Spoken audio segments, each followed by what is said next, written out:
Welcome to another exciting edition to Grove City Hockey Presents Hockey in our neck of the woods, and you, sir, were a very talked about person towards the end. I'm a fifth-year senior, well, it's my sixth year of college. Hey guys, we want to say thank you to our sponsor, Cutshield, for bringing you this episode. Make sure you check them out on the link below and use the promo code for 25% off your order.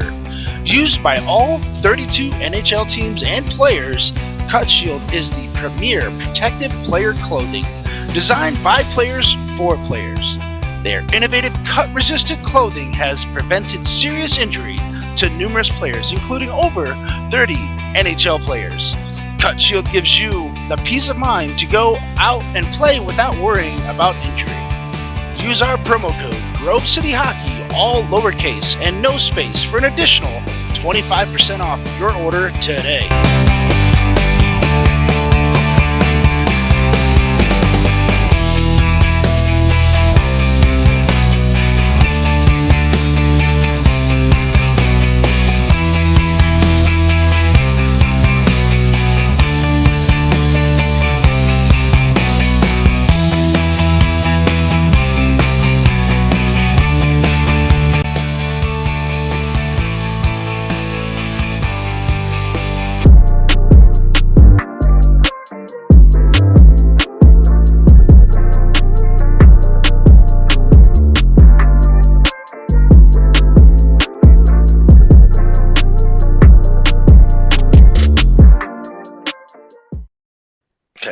Welcome to GCH Podcast. I'm your host, Ben W. Stock, and with me is a very special guest. We've got the Vice President of Marketing, Suzanne Williams, coming on to talk to us about a product that's out there on the market for all sports, not just roller hockey or hockey in general, but it's something that volleyball players can use, basketball players, football players, soccer players can wear, and it's called the Q Collar. And I brought you on, Suzanne. The doctor was supposed to show up too, but he had some emergency surgery to attend to.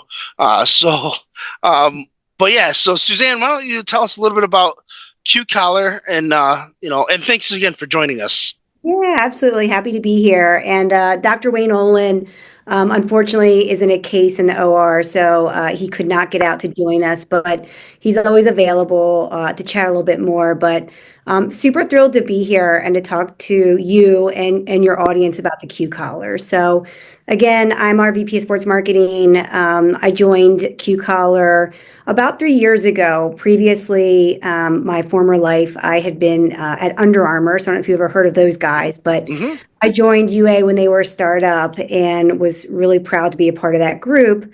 I was an athlete in college. I played lacrosse. I loved Under Armour. I wore it in college. I was a college coach, and then I was blessed to join them and really grow with them. And the only thing that really motivated me to leave was I got connected to the Q Collar folks. And I tell people this story because it's just so genuine. I have two sons, and they started playing football, and I got worried. And here I was living this amazing life in sports marketing, working for an amazing company, a football company. And I love football, right? I ran our collegiate division, so I oversaw, Wisconsin and Notre Dame and Maryland and Auburn and Texas Tech and these amazing properties. And I eventually worked with all of our pro athletes in the NFL and the MLB down to our Olympic athletes. And yet when my sons came to me and said, Mom, we want to stop playing sports besides football, I got nervous because I'm like, well, I like it when other people's kids play football, but I'm not sure about my kids playing. What about Steph Curry and Jordan Spieth and Michael Phelps? Like, there's tons of other sports you could play. And a week later, I got a phone call from the CEO at Q Collar, and he was like, look, we just got FDA clearance. The Q Collar is a Class 2 medical device, and we're going to go commercial. And I'm curious if you'd be interested in joining us. And I honestly felt like it was divine intervention. I was like, this is a calling. I need to go and do this because I'm the mom that's dragging her feet, even though I love these sports, about signing my own kids up. So that's my journey, how I got here. It's been about 3 years, and I run our division where I work directly with our elite athletes. So For your audience that doesn't know, and you did a great job of kind of introducing it, this is not a hockey-only device. It certainly is great for hockey, but it's really for all sports, not just sports that you would think of that have, equipment or the capability of impacts, but really all sports. And what it is it helps stabilize your brain within your skull. So think about it like a seatbelt in a car, right? You get in your car, the first thing you do is you put your seatbelt on because you know that if there was an accident, that seatbelt would help stabilize you so you don't fly forward in the car. That is what the Q collar is doing. So it works with your own internal body. So it works through jugular vein compression. And it puts about a pound of pressure on your jugular veins, which run on the outside of your neck. And by doing that, it allows blood to still go up in your head like normal. But as it's returning back to your heart, that slight pinch slows that blood down. And it keeps a teaspoon of backfilled blood in the veins around your brain. Those veins swell and they act like a seatbelt. They help hold your brain and stabilize your brain within your skull. So when you have an impact, it reduces the chance of brain slosh. And what people don't understand all the time is that traumatic brain injury is caused by brain slosh. It's caused by your brain moving within your skull. So I can give you a little bit more backstory about how the idea of it came about, but that's the basic gist of it. Yeah, so essentially what this collar does is it allows a little extra fluid to surround the brain, so that way when there is a traumatic impact of sort, whether it be from behind, from forward, that brain isn't moving forward it just as much. It's just got a slight little, just a slight little jar, which actually sounds really nice.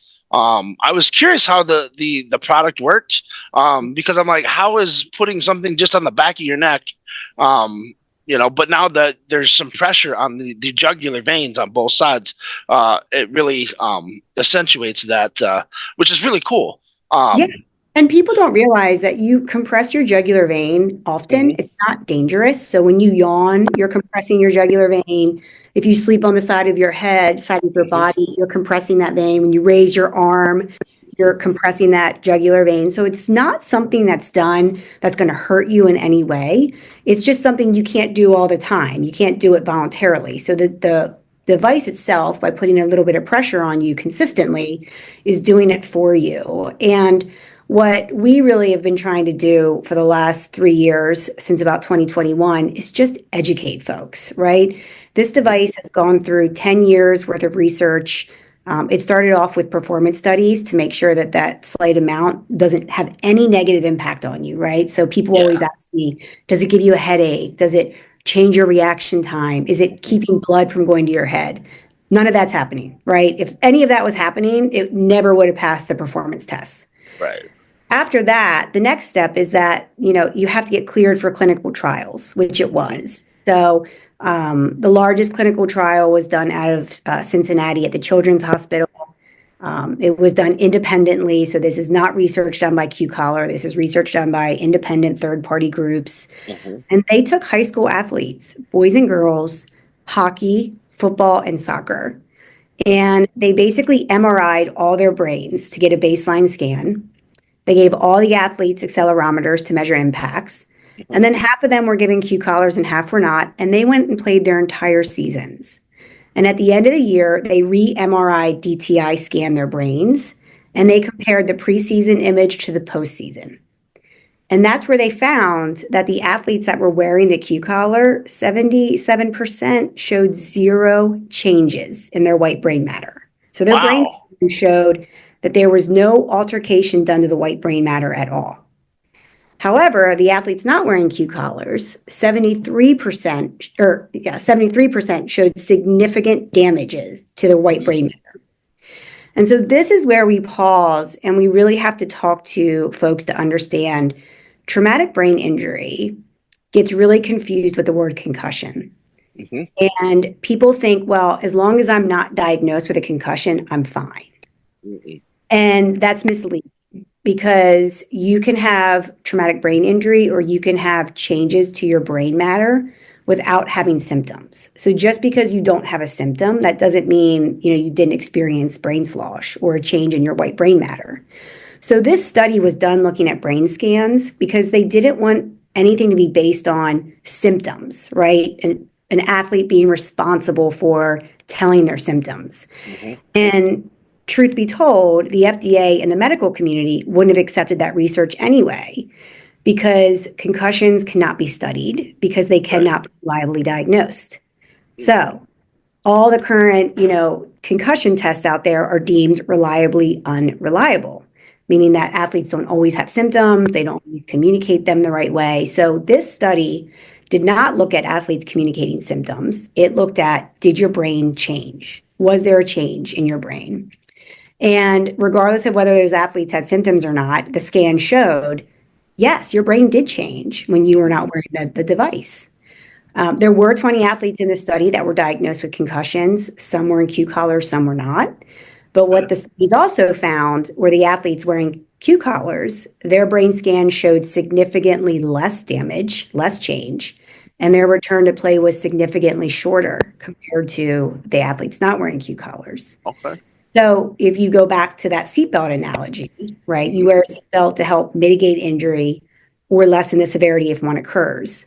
Same thing with the Q collar, right? You want to wear it to mitigate injury, help stop as much the injury as possible. And, if you do get injured, you want to limit the severity of it. So we really try to talk to folks about traumatic brain injury or, the chance that your brain is being changed without you knowing it. And we don't focus on concussions just because there's no reliable way to talk about concussions. Yeah, and I think that's an amazing product to have, just because you have so many athletes, young athletes, that aren't getting the proper technique down at so many levels, even all the way down to the youth level, all the way to the college level. You still have kids that are making mistakes, especially in football. You'll see it all the time. A kid, just all he has to do is just put his head down and hit that spine head on.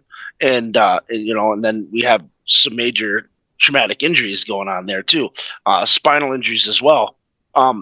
Is it mainly just focused on brain injuries? Yes. So okay. It is brain injuries. That's what we worked with the FDA on. Now I will tell you, there's off-label uses that people use it for. That's not anything that we discuss or market it, but people that have POTS syndrome use it. That helps regulate blood flow. People use that.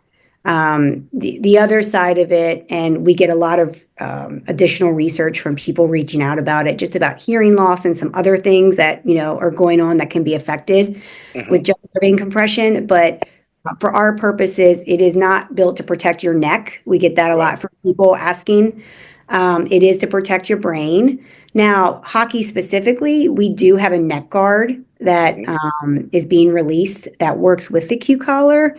We know that, U.S. Hockey has implemented a new neck guard rule, I believe in 18 and under for hockey, which is great. And the collar itself works with, the same Kevlar type of fabric that just fits right over the Q collar. So you get 2 for 1, right? You get a device that's helping protect your brain, and you also get the neck guard protection as well. So in that regard, it does help protect your neck, but the device itself is not built to protect your neck from an internal side. Yeah. And with CTE and all of these concussion studies coming out, having a product like Q Collar is something that all parents should at least consider. Look at all of the facts, look at the research, and because I'm pretty sure Q Collars, it's unique in its own special, but there are other options out there too. Yeah, we are one of one. So we are the only Class 2 medical device designed to protect your brain from the inside out. If you look at everything else, it's usually something that you put on a helmet.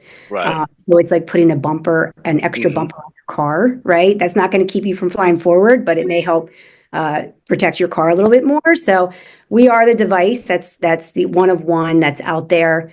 We do get a lot of people that ask us about CTE. And what I tell folks to understand about CTE is to just read the research that's out there, because doctors and scientists years ago have come out and said CTE is not correlated to concussions. CTE is correlated to repetitive head impacts. So you'll find in doctors' reports, men that have tragically passed away. Junior Seau comes to mind. He was never technically diagnosed with a concussion ever. So again, we're not our doctors are not linking CTE to concussions. They're linking it to repetitive head impacts that you get every day. And the way I tell, athletes to think about that, it's like smoking cigarettes, right? No one links a lung disease or their health failing to one pack of cigarettes because it's not one pack that led to that issue. It's years and years of exposure to smoke that eventually compromises your health. I tell them, think about skin cancer or skin issues. No one goes, well, I got that one sunburn in Mexico, and that's why I have this issue. It's the overexposure to sun that can damage your skin. And so the overexposure to repetitive head impacts can compromise your brain health. So we are clear that you don't want to link brain health to one concussion necessarily. You want to think about all the hits that either led to that concussion or all the hits that accumulated throughout the career of an athlete. And it doesn't have to be a pro athlete. It can be a high school athlete. It can be a youth sport athlete. It can be a collegiate athlete. I think people focus on the pros, but in reality, it's all starting much younger than just, in the pro leagues. Yeah, and for those of you paying attention, the Q collar is something that it should be a mainstay in the youth level because there are so many more youth athletes out there, and you're going to have those. What's the word that I'm trying to look at for here? Because when you have the elite athletes, everything is precise, but when you're at the grassroots level, nothing is precise. This is when the most injuries happen. I'm pretty sure not even a lot of people realize that soccer has the most concussions out of all of the sports combined, pretty much. Yeah, soccer's right there. We tell people that football takes the brunt of all of the bad PR, but soccer's right behind it. And women's soccer in particular, per capita, per case, they have as many head injuries as football does. And the G-force is not that much different. When the ball is coming at you, kicked at the 50-yard line or the goal line, and it hits your head, you're getting the same G-force as getting tackled in the NFL. Yeah. Yeah, and then a lot of people don't realize that too, especially at the hockey, because now you're on skates, you're increasing your miles per hour, where the average person walks 3.5 miles per hour. You're almost doubling, tripling that when you're skating, so you're looking at anywhere from 18 miles per hour, at the low end, because I think the fastest human can run, I think it was at 21, 22 miles an hour, if I'm not mistaken. So, and then you collide into the boards, or collide into somebody, whether it be soccer, baseball, I'm thinking of a catcher would be, another prime example, or Yep. Yeah. Catchers. Yeah. And I tell folks all the time, especially parents, like this is the time when you want to protect their brains while your children are developing and growing. And the most common feedback that we get from youth athletes, so this is like middle school and high school athletes, is an athlete will start wearing it, hockey, football, soccer, doesn't matter. And after a week, they'll come back to home and they'll say to their mom, this is the first week I haven't had headaches after practice. And the mom will go, what are you talking about? Oh, well, every day I have a headache. I usually just come home and take Advil. That is where the parents are like, whoa, like I didn't know you were experiencing headaches after practice. Right. And now you're not experiencing them because we're reducing that brain slosh. That one of the ailments, one of the side effects of that is fatigue, headaches, fogginess, having a hard time concentrating. We get a ton of college athletes and their feedback is, well, after practice, when I would have to go sit in my 2-hour class, 3-hour class, I'd have a really hard time concentrating. Now it's easier. We get a lot of NFL guys that say, I go into film and I can concentrate a lot better in film. It's not as hard for me to stay locked in film. Those are the symptoms that athletes experience without ever knowing it's really connected to brain slosh. Because in their minds, well, if I'm not diagnosed with a concussion, I'm fine. Right. And the reality is that you can experience, issues that are not diagnosed by a concussion, hard time sleeping after practice, after games, hard time getting restful, 8 hours of sleep, hard time concentrating, hard time, feeling fresh and sharp and locked in. Those are things that you want to try to alleviate, not just for your health and safety, but as all athletes care about, your performance, right? Don't you want to be sharp and crisp and clear in film and in practice and in a game? If you're not fighting through the foggy haziness after taking a hit, you're going to play better. So Yeah. we talk to the athletes. You got to look at it both ways. You got to look at it from a longevity and the best ability is availability perspective, and then you got to look at it from what am I doing to help my performance? I'm eating right, I'm sleeping right, covering right, I'm training right. I should be doing all the things necessary to help give myself an edge. Yeah, and that should start, and that type of discipline should start at an early age. All the way from like you said, youth sports, 5 all the way up. Because without that, you're just putting yourself in a disadvantage. Because if I'm not mistaken, you don't even need to really hit your head in order to have a concussion. You do not. And it's usually one of those ones where you just see stars. Is considered you just had a concussion. But you do not have to have an impact. You don't have to have a hit to experience it. And you see a lot of athletes, they have a fall and their head ricochets off the surface. Mm-hmm. Some athletes get hit from behind by another athlete. Some athletes just starting and stopping, right? That creates that change of motion, that velocity, that acceleration and deceleration, that your brain is still moving even though your body is stopped. A lot of baseball catchers, we get a ton of face masks from, fastballs, pitch coming off their face mask, and that creates a concussion or concussive symptoms. So we talk to the athletes. That's why I tell people this is not a football and hockey only device. We have been absolutely surprised by the amount of non-traditional sport athletes that use the device.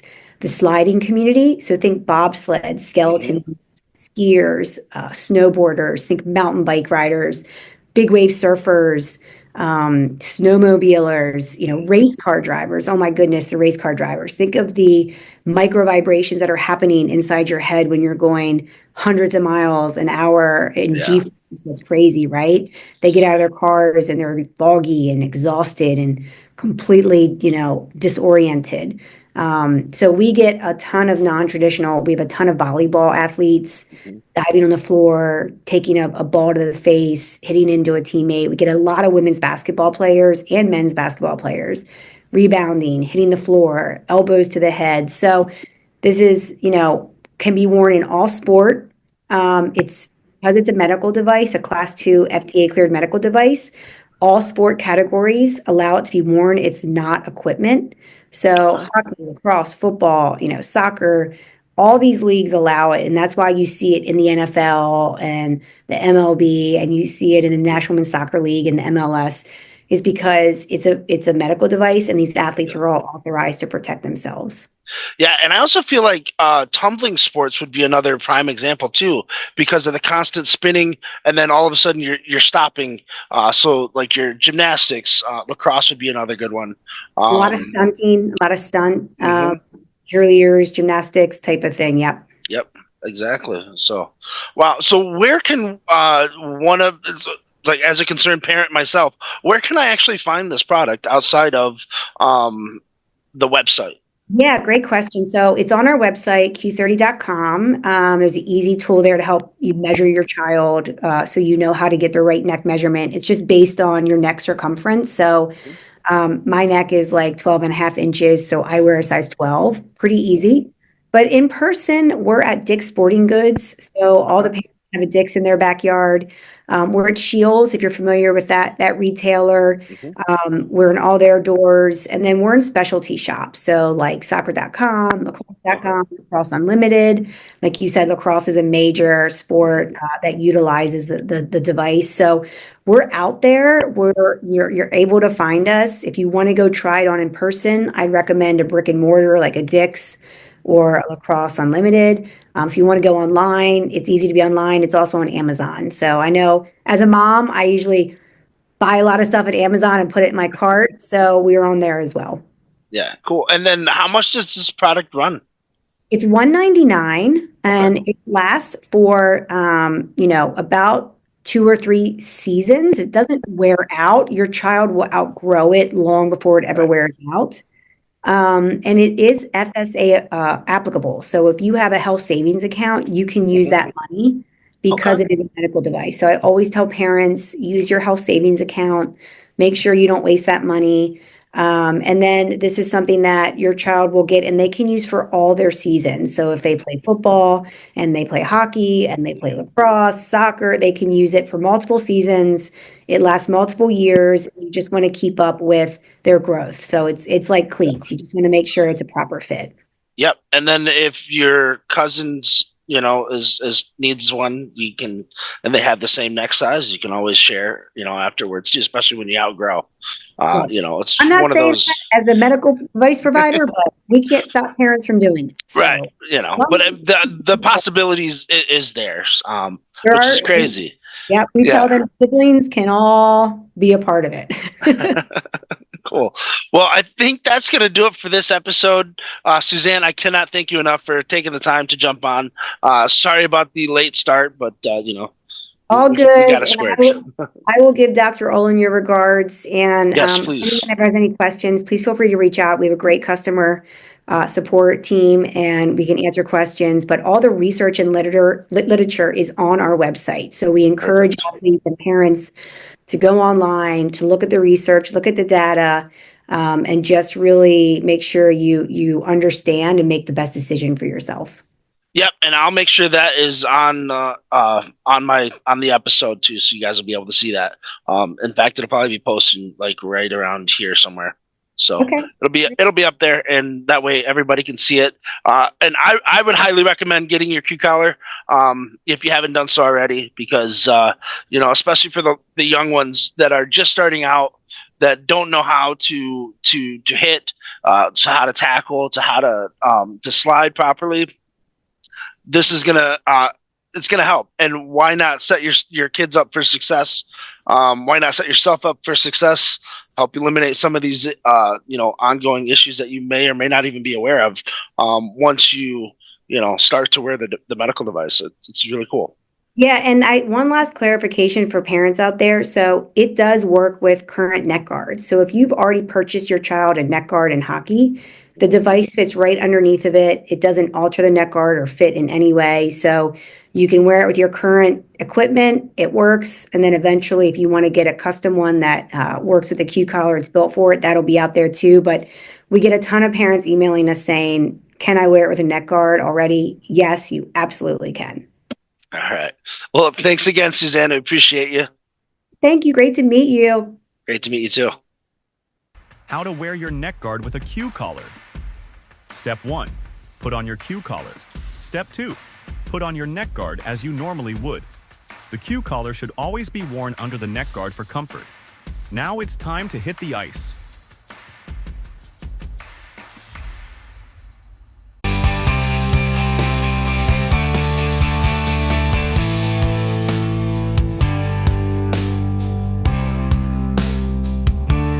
That's going to do it for this episode of GCH Podcast. I'm your host, Ben W. Stock, alongside Chris Greco. Thanks for tuning in. Please make sure you like and subscribe on all our platforms on YouTube and on Spotify. We'll see you guys on the next episode. Cheers.